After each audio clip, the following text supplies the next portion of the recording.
कभी कभी ऐसा लगता है ना कि पता नहीं श्री जी सुन भी रही है कि नहीं, ना तो धाम बुला रही है ना तो कोई काम कर रही है, कुछ नहीं हो रहा है मेरा।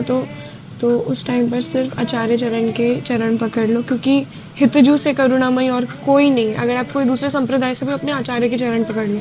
बता रही हूँ, मैं 3.5 साल से कह रही हूँ श्री जी को मुझे धाम बुला लो, धाम बुला लो, नहीं बुला रही, नहीं बुलाया। एक दिन कहा हितजू को थक कर कि बस हितजू अब आप क्यों, मैं बहुत रोई उस दिन कि आपको बुलाना पड़ेगा, ये कोई तरीका है, मेरे को 3 साल से नहीं बुला रहे, 3.5 साल हो गए, आपको मेरी याद नहीं आती है। वो अगले दिन की टिकट बनी है मेरी, अगले दिन की।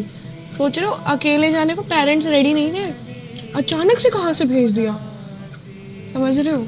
ऐसी कृपा करते हैं हितजू, ऐसा विधान बनाते। कहते हैं ना कि हमें अगर प्राइम मिनिस्टर तक जाना है, मिलना है उनसे, तो उनके किसी खास आदमी से हमारे कुछ खास रिलेशन होने चाहिए, तब हम जल्दी पहुंच सकते हैं। तो वैसा ही अगर हमें श्री जी तक पहुंचना है ना, तो अपने आचार्य चरण के, हमारे हितजू के चरण पकड़ने ही पड़ेंगे। कहते हैं ना कि लालजू का हृदय हमारी श्री जी है, इसलिए वो इतनी प्रेम स्वरूप है, इतनी करुणामयी। और मैं बताऊँ, श्री जी का हृदय हमारे हितजू है, हमारे हित सजनी जू आचार्य चरण। तो सोचो वो कितने कृपामय, कितने करुणामय है।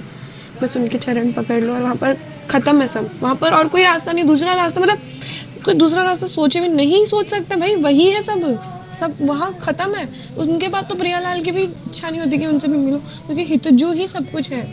वही हरि हरिवंश भेद ना कोई। श्री हरिवंश।